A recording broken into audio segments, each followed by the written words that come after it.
for me, it's been hiring the right people, creating really good culture, and getting everybody bought into the company. That's my strength, and that's where I feel like we've really excelled.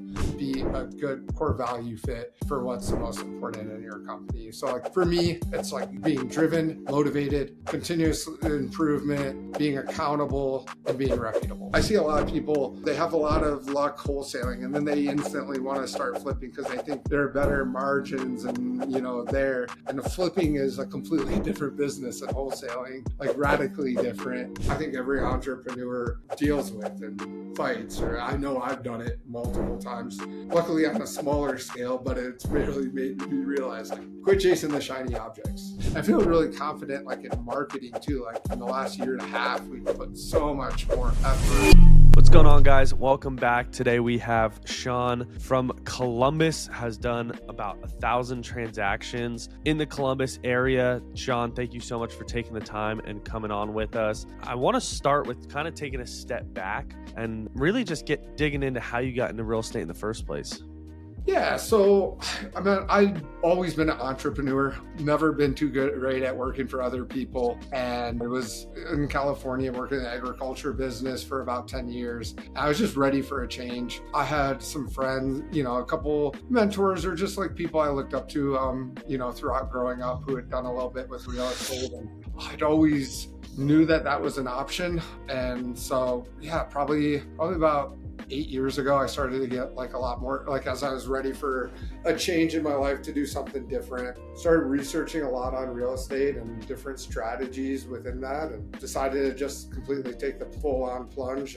Beginning of 2018, I moved from Northern California to Columbus, Ohio, just based on, a couple months of research on what I thought would be the best market to start a real estate investing career. I didn't really know anything about wholesaling. I was just determined to get into real estate in some way, and started pounding like podcasts and doing, reading books and doing a lot of research, and just kind of, stumbled onto Columbus and stumbled onto wholesaling. That's awesome. That's awesome. What was your life like before investing compared to now? Oh, I mean, yeah, a lot more responsibility these days. So our real estate company has about 35 people in it. And then we have a virtual assistant company for cold calling and outbound marketing, lead managers for other real estate investors. So we have about with all the virtual assistants and cold callers, we've got about 300 employees there. So yeah, just like a lot more responsibility. Before it was, I was more doing everything for myself with my own future being the focus. But one thing I've learned over years is like the teams have grown and everything. It's, you really care about the people you're working with. So I would say that's probably the biggest change. And then, yeah, I think, it's just always just solving new problems, bigger problems that you never even knew existed. For sure. And then taking us from then to now, what does the business look like today? I know you have the Res VA as well as the wholesale fix and flip company. What does each leg of the business look like today?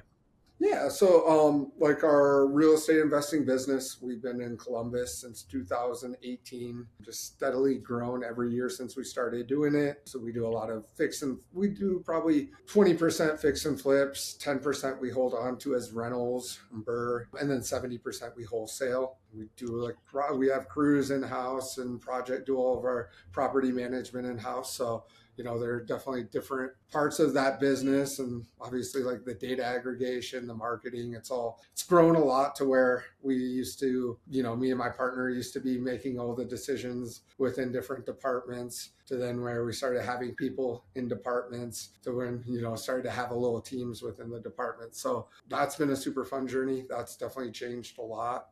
And then with the VA company, it's been good. It's been a challenge. It started out with my real estate investing company doing a lot of outbound marketing, a lot of cold calling and texting. And then we've also built a real estate investing company to where we have a lot of high level people over in Egypt, our sales manager who manages our in-person closers and about 15 people. He's based in Egypt. One of our lead marketing people, they're based in Egypt. Our person in charge of our entire dispo department. So we've always, like for the last 5 years, we've had this kind of secret sauce of getting really high level talent in Egypt. About 3.5 years ago, it progressed to where we had somebody working with us start doing all of our outbound marketing and sourcing our lead managers. And that worked out, really well for us. And then it just grew into this, marketing business where we I think Tony's the same way. Whenever you have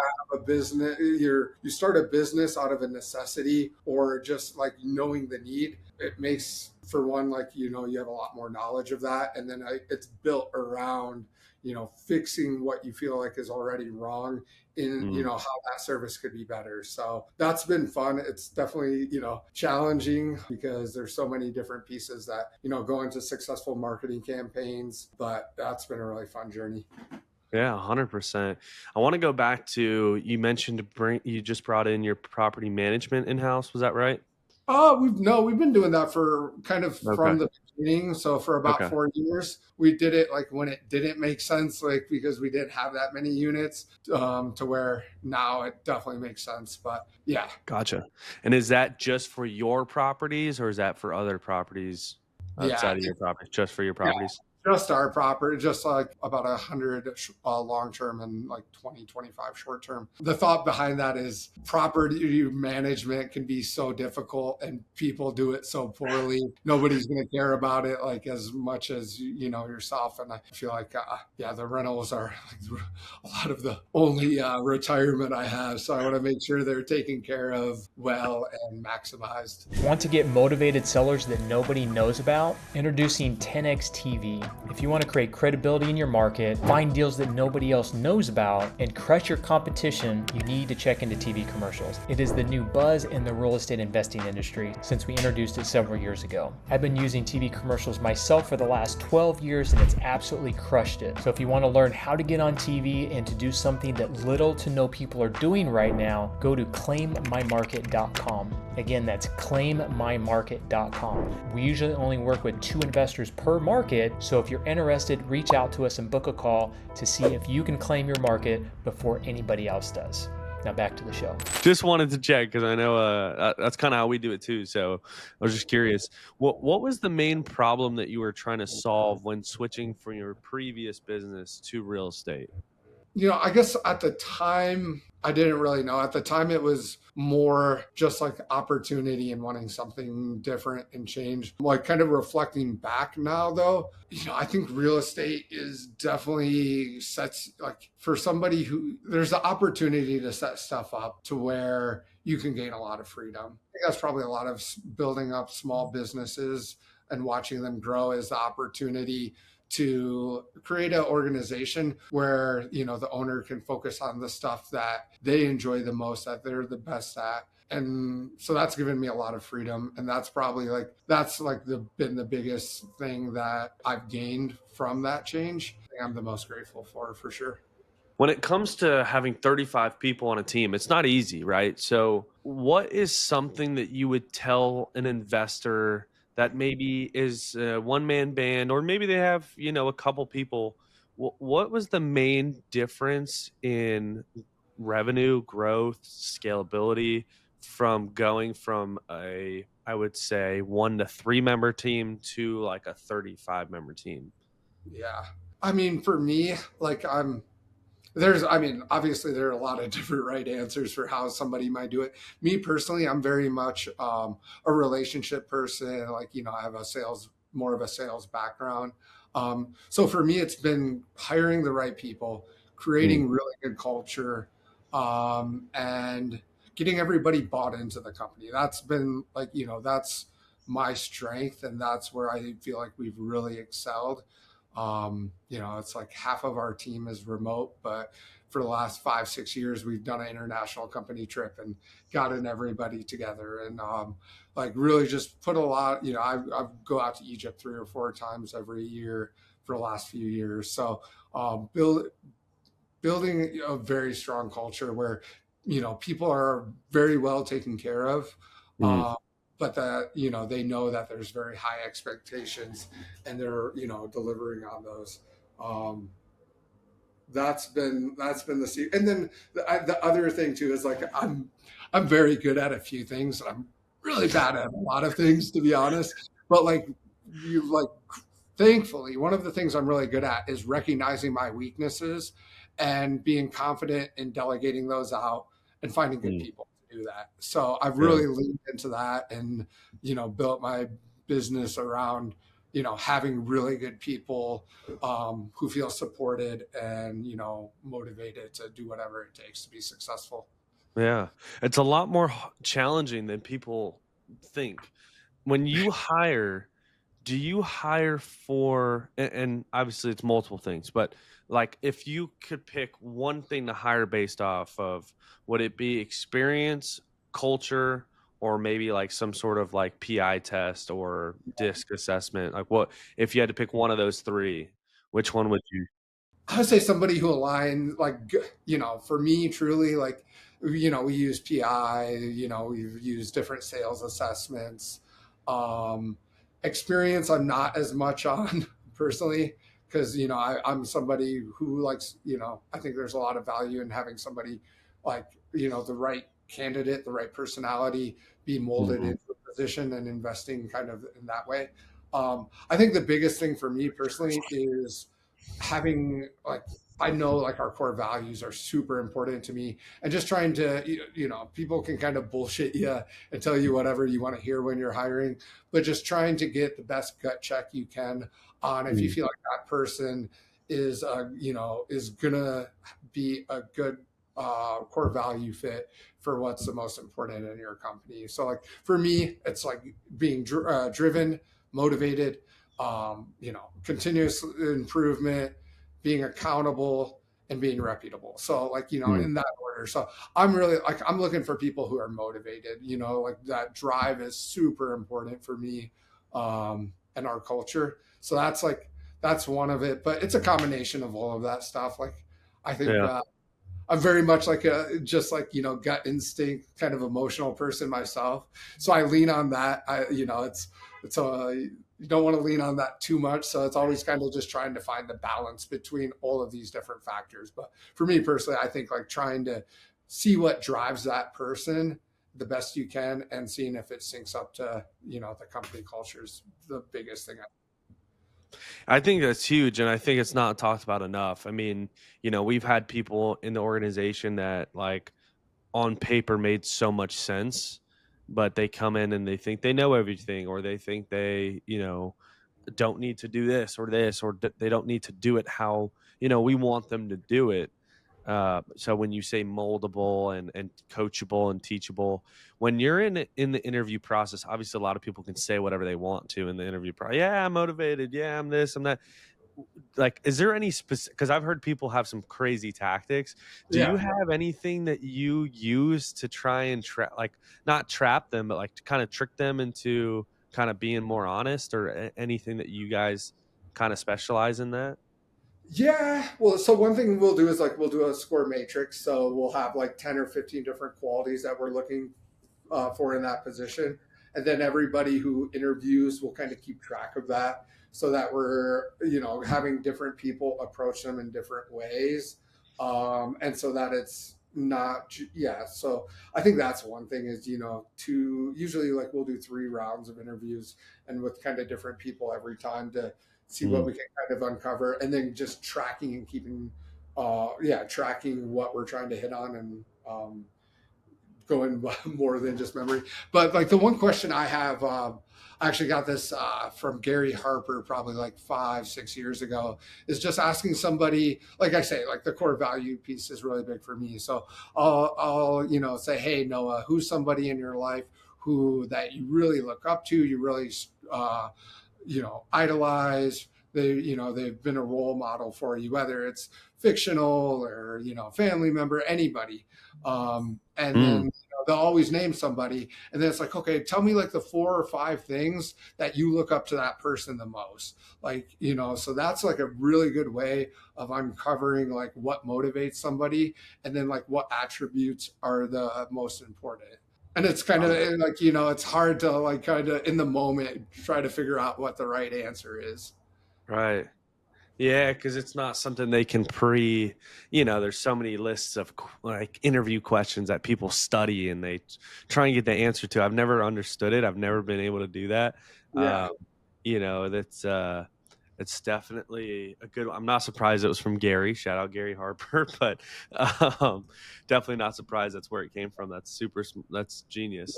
I think the other thing too is like my partner, like he'll be very structured in it. He'll Mm, have that like a scales matrix. I'll go into it. And I'll maybe have the scales matrix on the computer, but I'm probably not really.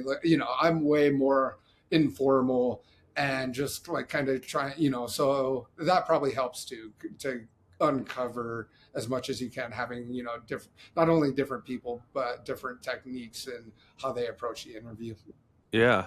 And I think onboarding is such a big piece that not many people talk about with having, 35 employees. I just want to harp on this piece because I know a lot of investors either struggle with the fact that they think they're as good in every aspect that they don't want to hire out, or they just don't know how to, or they struggle with it so they don't do it. So I'm trying to harp on this piece to kind of push this point. But when it comes to obviously interviewing, it's a big piece once you make the offer, but onboarding is a big piece as well. Do you have any major things that you guys make sure to do in the onboarding process when they just come on? Yeah. So it's improved dramatically, I'd say the last year and a half. Or I mean, yeah, like I can remember when we would first hire people, it'd be just like, okay, sit behind me for like, for a week and we're all like, listen to me make calls or, or just like, you're going to shadow this person and, just show up on Monday with nothing like, it's always been structure and organization have always been like big weaknesses of mine.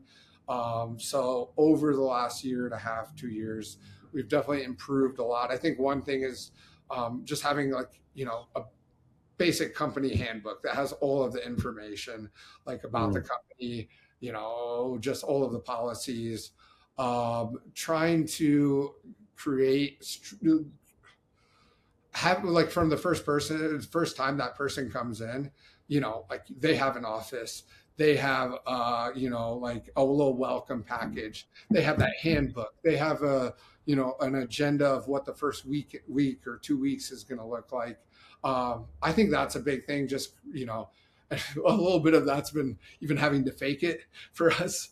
But putting the time and the resources into doing it the right way. But I think mm, being organized right from the get-go, um, and having like that first like you know 30 days really lined out exactly what's going to happen, and then those 30, 60, 90-day goals, like, hey, this is like this is where we would hope that you would be, and if you don't feel like you're going to be there, reach out to us. The regular real check-ins, structured check-ins, every 30 days, probably like more informal check-ins every week, creating atmosphere where people are really, like they're encouraged to bring ideas and to ask lots of questions. I think those are some things that we've done to help that out a lot, and there's still like so much room for improvement. Or we might have it like we hire a lot of junior sales like lead managers, we're really good mm, at it there. I think prioritizing like an acquisition position that can hiring the wrong person there can easily cost hundreds of thousands of dollars. So like how can you be as meticulous about that, not just hiring the right person, but like giving them the creating the confidence, like for when they walk in on day one, like, okay, this is like a place I want to build my future with. mm. um I think it's a lot of different things going in there, and there's still so much room for improvement. I say just focus on the basic stuff, make them feel like there's or have a lot of structure in place. Yeah.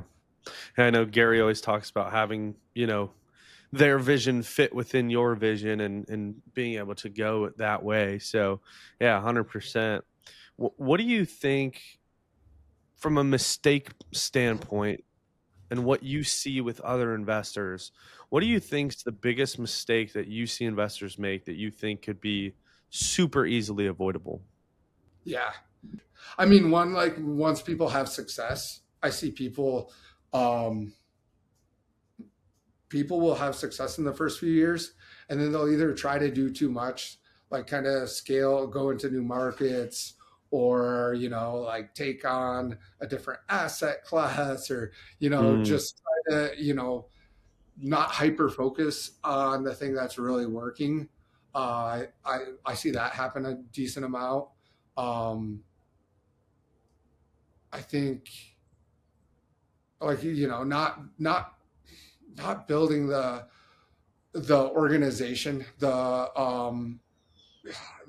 putting the time into the stuff, like the handbook, like the boring stuff, especially once you're scaling probably over 10 people. mm, um, yeah, you know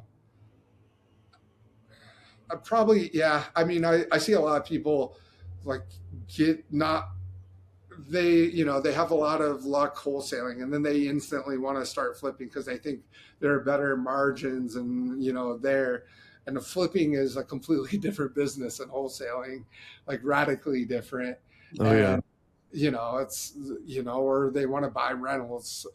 So I think, yeah, not staying hyper focused on stuff until it's really successful is Mm, probably the thing I see more often than not. And that, like, like I think every entrepreneur, you know, deals with and fights, or I know I've done it multiple times.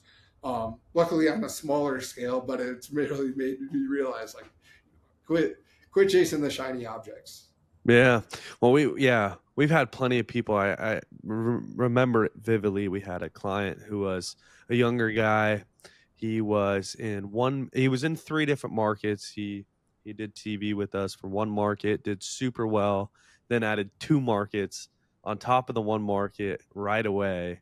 And it just was too much. He didn't understand. So to your point, I mean, like adding more markets or just overloading spend that you don't have yet that you just figure you'll make back, I think is huge.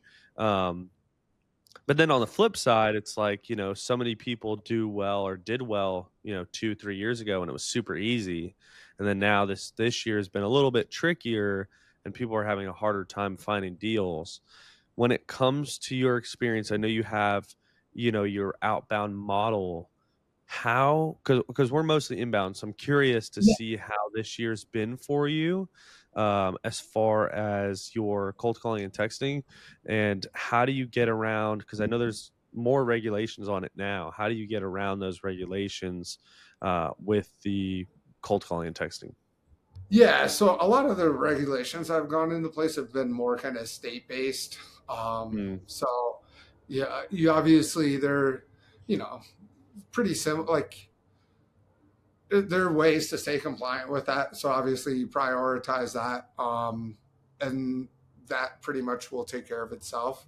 Um, the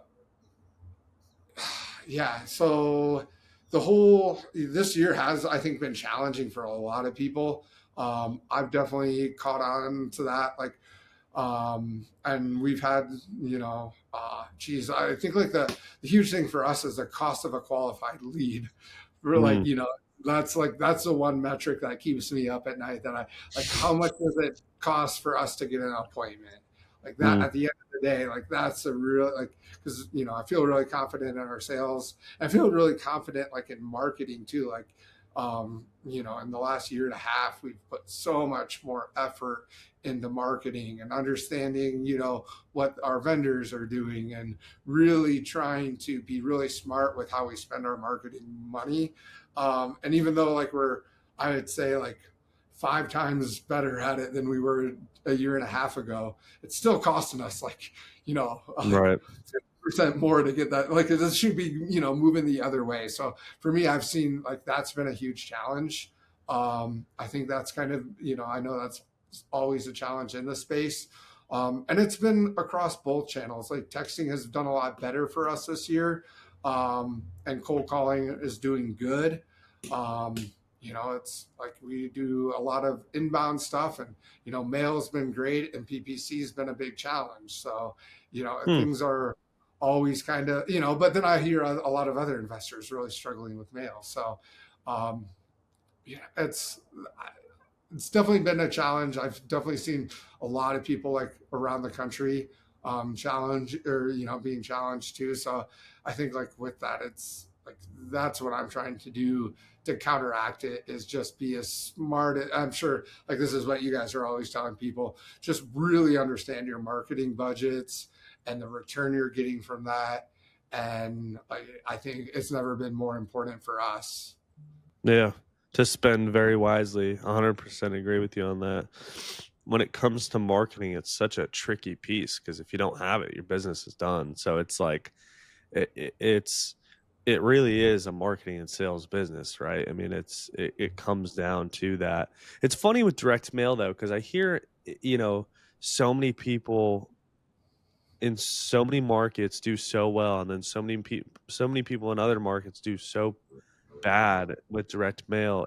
It seems like it really is a market based marketing channel. Like I don't know if you know Josh Axe in PA, but crushes direct mail.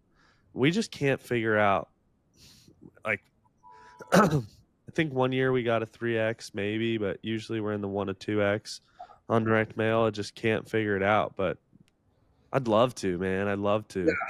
Yeah, no doubt. That's kind of PPC has been our redheaded stepchild the Mm, last couple of years, where we used to have it at 4, and now like we can't get, mm, like until we get over 3, or like yeah, what, you know. But the more you're all the more attention you can put into diving deep on that stuff, because I know there are even people in my market who are getting better numbers than we are on certain channels. So there's always a solution for it. right. So the deeper you can dive and have the right people looking at the right things. But um, yeah, it's my struggle as well. Yeah, fair enough. Fair enough. When it comes to the word success, everyone's got their own definition for it. Um, how do you measure success in your life? How do you define the word success, and how do you strive for it every day? Yeah, that's a great question, man. I would say start like the first piece. I would say success for me is, man, just how happy am I in life? Like, like I'm somebody who really values like, relationships, friendships, and experiences. So if I'm Mm, feeling really rich in those parts of my life, then, that's success for me. Um, as far as like what it looks like in like the business, um, I'm somebody who I really am invested and care about the people I work with. That's like the biggest motivator I would say for me is I love having created a space where people have a lot of opportunity. Like real estate's completely changed my life, and I'm insanely grateful for the freedom it's given me and the opportunities it's given me. I really like the people who um, are a really good fit to work with, the people who um, really help us, grow the business.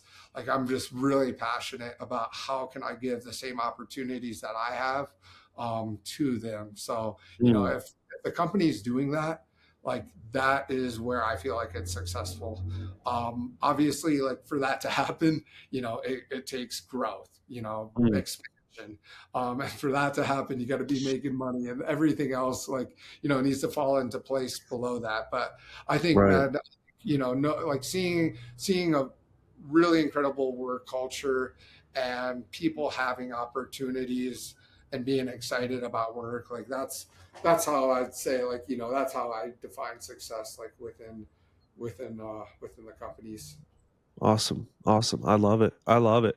I want to challenge you with this next one. Um, let's say your business completely went away. Every team member, the entire business. I'll let you keep enough money to survive for 6 months, and after that, you're out of money, and you were going to restart from scratch. Hell yeah. What would you focus on first to rebuild? Man, I'm probably going to spend some time doing some research, figuring out the three markets, maybe 2 markets, maybe just one big market. Yeah, just to throw something out there. Say Dallas. I do some research. Seems like there's some opportunity in Dallas. I'm gonna like be pounding foreclosures or probates.